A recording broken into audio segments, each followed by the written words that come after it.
நம்ம Ashwin sweets and snacks export பண்றதுக்கு 7373041434 மற்றும் www.ashwinsweets.com கான்டாக்ட் பண்ணுங்க. தெலங்கானாவின் ஜகத்யாலா மாவட்டம் கோருட்லாவில் விநாயகர் சதுர்த்தியை முன்னிட்டு செய்யப்பட்ட விநாயகர் சிலையை கிடங்கிற்கு தூக்கிச் சென்றபோது அதன் மேல் பகுதி தெருவில் செல்லும் மின்கம்பியில் உரசி தீப்பிடித்தது. அங்கிருந்த மக்கள் உடனடியாக குச்சி மூலமாக மின்கம்பியை உயர்த்தி பிடித்து மின் இணைப்பை தற்காலிகமாக தடுத்து படுகாயமடைந்த 9 பேரை மீட்டனர். அவர்களில் சிலை உற்பத்தி நிறுவன உரிமையாளர் அல்வாலா வினோத், ஊழியர் நெலுட்லா பண்டி உயிரிழந்தனர்.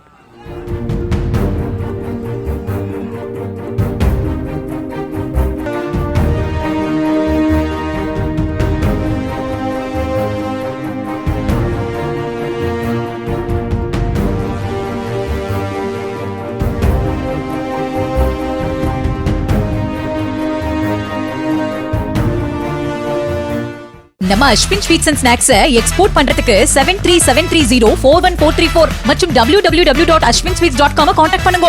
பிளே ஸ்டோர் மற்றும் ஆப் ஸ்டோரில் இருந்து பாலிமர் செயலியை QR கோடு மூலம் பதிவிறக்கம் செய்யுங்கள். செய்திகளை உடனுக்குடன் பெறுங்கள்.